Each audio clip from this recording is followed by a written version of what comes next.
امام خمینی نے سن 1969 میں نجف اشرف کی ایک مسجد الانصاری میں حکومت اسلامی کے عنوان سے دروس کا ایک سلسلہ شروع کیا۔ ان دروس کو باقر الصدر کی طرف سے خوب پذیرائی ملی۔ آقا خمینی نے کتاب مقاصد محرمہ سے الحکومت الاسلامیہ کی بحث شروع کی اور یہ ابحاث 10 دن سے زیادہ تک چلتی رہیں۔ اس پر سید صدر بہت خوش ہوئے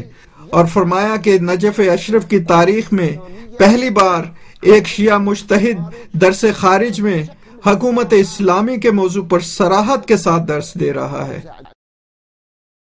اپنے شاگرد سید محمود الہاشمی اور سید محمد صادق الصدر کو حکم دیا کہ وہ آقا خمینی کے ان دروس میں شرکت کریں۔ چنانچہ سید صدر کے کہنے پر ان دونوں نے شرکت کرنا شروع کر دی۔ امام خمینی کے یہ دروس حوزوی حلقوں میں پوری طرح عام نہ ہو سکے، چنانچہ سید صدر نے سید محمود ہاشمی اور سید صادق الصدر کو یہ کام سونپا کہ وہ ان دروس کو ولایت الفقیہ کے نام سے چھاپ کر تقسیم کیا کریں۔ کسی بھی شخصیت کی زندگی میں اس طرح کی کسر نفسی کم نظر آتی ہے۔ ان دونوں شخصیتوں یعنی امام خمینی اور شہید صدر کا اختلاف صرف ایک ہی نقطے پر تھا، اور وہ عمل حزبی یعنی تنظیمی سرگرمیاں ہے۔ یہ بات بالکل واضح ہے کہ سید صدر کا یقین اس بات پر تھا کہ اسلامی حکومت کے قیام کے لیے تنظیمی طرز کی سرگرمیاں انتہائی ناگزیر ہیں۔ چنانچہ شہید صدر نے حزب الدعوہ کی بنیاد ڈالی، جبکہ امام خمینی کے بارے میں جیسا کہ مشہور ہے کہ وہ صرف عمل حزبی یا تنظیمی سرگرمیوں پر ہی اکتفا کرنے کے قائل نہ تھے، بلکہ براہ راست عوامی تحریکوں کو ہی کامیابی کا راستہ سمجھتے تھے۔ جیسا کہ انقلاب کے بعد آپ نے حزب جمہوریہ اسلامی کو تحلیل کر کے ثابت کیا، جس کے اراکین آپ کے قریب ترین شاگردوں اور معتمدوں میں سے تھے۔ بعض تاریخی دستاویزات میں اس بات کا تذکرہ ملتا ہے کہ سید صدر نے امام خمینی سے پوچھا کہ آپ کے پاس کوئی تنظیم ہے جو امور کو چلاتی ہے؟ امام نے جواب دیا نہیں، کیونکہ ظاہر ہے کہ دونوں میں سے ہر ایک اجتماعی امور کے سلسلے میں اپنا خاص انداز رکھتے تھے۔ امام خمینی اس وقت تنظیمی اور حزبی کاموں میں زیادہ انحصار نہیں کرتے تھے اور شہید صدر اس کے برعکس تھے۔ امام خمینی کے جواب کا مطلب یہ نہ تھا کہ وہ تنظیمی کاموں کو اچھا نہیں سمجھتے تھے۔ یقیناً اس وقت بھی امام کے پاس تنظیم تھی، لیکن اس طرح نہیں جس طرح شہید صدر کے پاس تھی۔ شہید صدر اس بات کے قائل تھے کہ ہر وہ کام جو بغیر تنظیم کے کیا جائے بے سر و پا ہوتا ہے۔ حوزہ علمیہ قم کے طلباء کے درمیان شہید باقر الصدر اور امام خمینی کے افکار کے بارے میں کافی بحث مباحثے ہوئے، لیکن اکثریت امام خمینی کی طرز فکر کو کامیاب راستہ سمجھتی ہے۔ شروع میں سید صدر کے پاس قم میں موجود ان کے شاگردوں کی طرف سے خطوط یا کیسٹیں پہنچتی تھیں، اور یہ ذرائع بسا اوقات یہ شک پیدا کر رہے تھے کہ کہیں ایران میں انقلاب کے لیے اٹھنے والی یہ تحریک غیر اسلامی رخ تو اختیار نہیں کر رہی، اور شہید کے بعض طلاب اور ان کے قریبی ساتھیوں کا خیال تھا کہ اس تحریک میں غیر اسلامی عناصر کا بھی اختلاط ہو رہا ہے، اور ممکن ہے کہ یہ تحریک غیر اسلامی رخ اختیار کر جائے، اور شاید امام خمینی اس تحریک پر مکمل کنٹرول نہ رکھ سکیں۔ اس طرح وہ سید صدر کے سامنے اپنے بعض تحفظات کا اظہار کیا کرتے تھے۔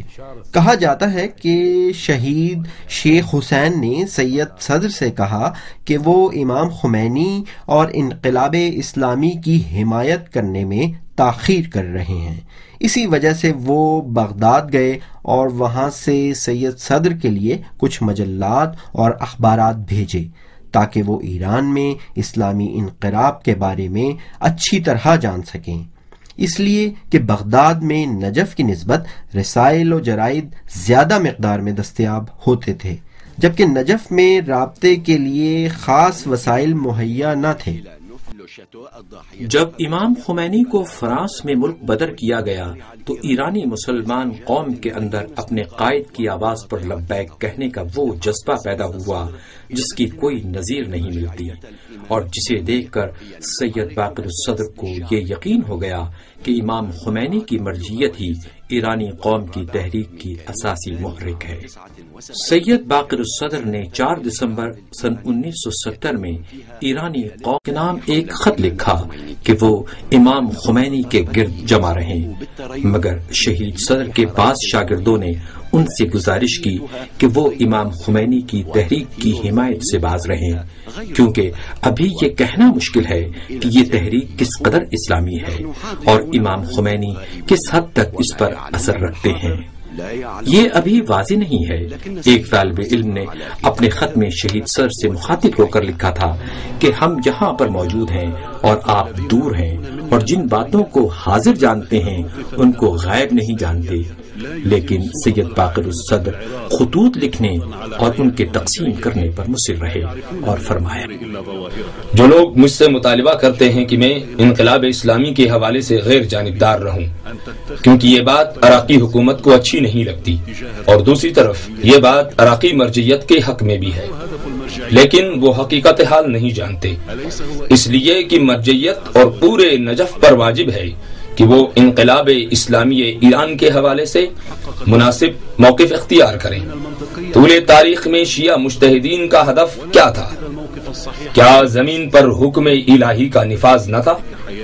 پس اب امام خمینی کی مرجعیت نے اس ہدف کو پورا کر دیا ہے، پس مجھے کوئی چیز بھی انقلاب اسلامی ایران کی حمایت سے اور اس کے متعلق درست موقف اختیار کرنے سے نہیں روک سکتی، بے شک اس کے بدلے مجھے جان کا نذرانہ ہی کیوں نہ پیش کرنا پڑے۔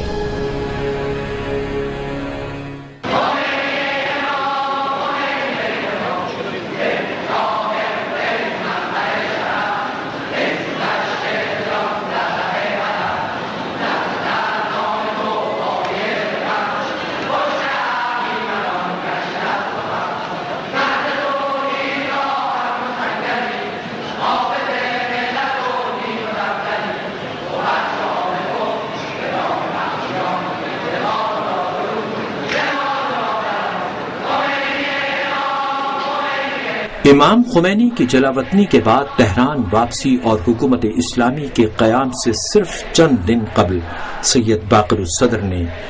اسلام انسانیت کی رہبریت کے نام سے چھوٹے چھوٹے کتابچوں کا ایک سلسلہ لکھنا شروع کیا تھا، جو سید باقر الصدر کے ان خوابوں کی تعبیر تھے جو انہوں نے ایک مضبوط اسلامی حکومت کے قیام کے متعلق دیکھے تھے، اور ان کتابچوں کے سلسلے کا پہلا حصہ فقہی تناظر میں جمہوریہ اسلامی ایران کا دستور تھا، اور یہی کتابچہ آج اسلامی جمہوریہ ایران کے دستور کی تشکیل کے لیے ایک بنیادی مرجع اور مصدر ٹھہرا۔ وقد شكل هذا الكتيب مرجعا أساسا في كتابة دستور الجمهورية الإسلامية۔ میں ایران میں تھا جب آقا خمینی فرانس سے تہران پہنچے۔ میں مزید 2-3 دن وہاں رہا اور پھر واپس لبنان آیا۔ میں نے ایک خط آقا خمینی اور سید صدر کی خدمت میں بھیجا جو ایران کی تازہ صورتحال پر مشتمل تھا، اور سید صدر نے کتابچہ ہمیں ارسال کر دیا بغیر اس کے کہ ہم نے ان سے مطالبہ کیا ہو، اور اس کتاب کی ابتدا میں ایک سوال لکھ دو جو یہ ظاہر کر دے کہ آپ اور لبنان کے بعض طلاب نے اس کتاب کو لکھنے کا مطالبہ کیا ہے۔ چنانچہ میں نے ان کی اجازت سے سوال کے الفاظ بنائے اور کتابت اور طباعت کے لیے دے دیا۔ ہم سید مہدی شمس الدین اور لبنان کی سیاسی اور عملی شخصیات کے ساتھ ایک خصوصی طیارے کے ذریعے ایران گئے، اور آقا خمینی اس وقت مدرسہ علوی میں تھے۔ ہم نے اس کتاب کے 5 نسخے لیے تھے۔ ان میں سے ایک نسخہ آیت اللہ رفسنجانی کو دیا جو اس وقت وزیر داخلہ تھے، اور ایک نسخہ آیت اللہ بہشتی کو دیا، اور ایک نسخہ مہدی باشگان کو دیا۔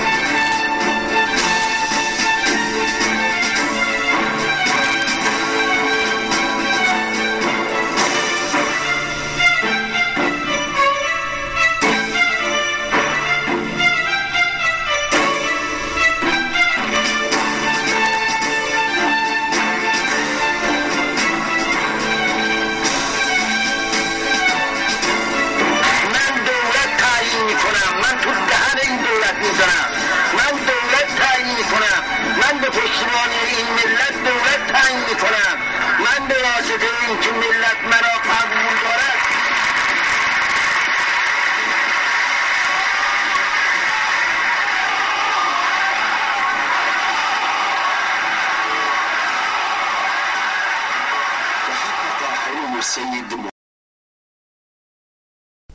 باقر الصدر کا خواب پورا ہوا. امام خمینی ایران میں اسلامی انقلاب کے قیام میں کامیاب ہوئے اور اس وقت شہید صدر نے ایک ایسا کام کیا جس کی نظیر تاریخ مرجعیت میں کم ہی دیکھنے کو ملتی ہے.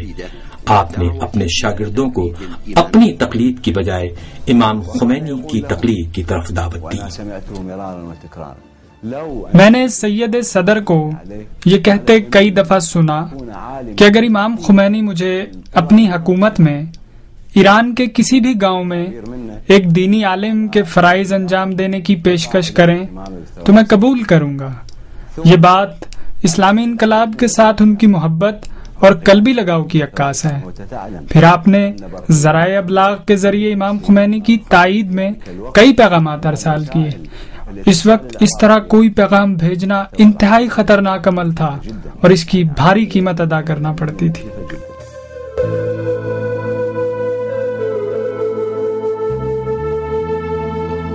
میرے خواب حقیقت بن گئے اور بات سچ ثابت ہو گئی. افکار و نظریات ایک آتش فشاں کی طرح مستکبروں کے سروں پر برس پڑے، اور وہ یہ کہ اس سرزمین پر حق اور اسلام کی حکومت ہو، اور یہ بات ایران کی سرزمین پر حق ثابت ہوئی جہاں استعمار کے ناپاک منصوبے خاک میں مل گئے. یہ بات بھی واضح کر دوں کہ مرجعیت امام خمینی کہ جس نے آج کے دور میں اسلام کو ایران میں عملی طور پر مجسم کیا ہے، اس کے گرد جمع ہونا، اس کے ساتھ مخلص رہنا اور اس عظیم وجود یعنی امام خمینی اور اس کے ہدف کی حفاظت کے لیے خون کے آخری قطرے بھی بہا دینا ضروری ہے. میں اسلامی انقلاب کی کامیابی کے بعد سید باقر الصدر نے حکومت بعث کے ساتھ کھل کر مقابلہ کرنے کا فیصلہ کیا اور مسلح مقاومت کی اجازت دے دی، اور جو شخص صدام کو قتل کر سکے اس کے لیے اس کے قتل کو جائز قرار دیا. اس مسئلے کی حساسیت کے پیش نظر ابتدا میں سید صدر نے یہ بات اپنے طلاب اور خواص تک محدود رکھی، اور پھر مجبور ہو گئے کہ عمومی فتویٰ صادر کریں کہ بعث پارٹی کے ساتھ کسی طرح کا بھی تعلق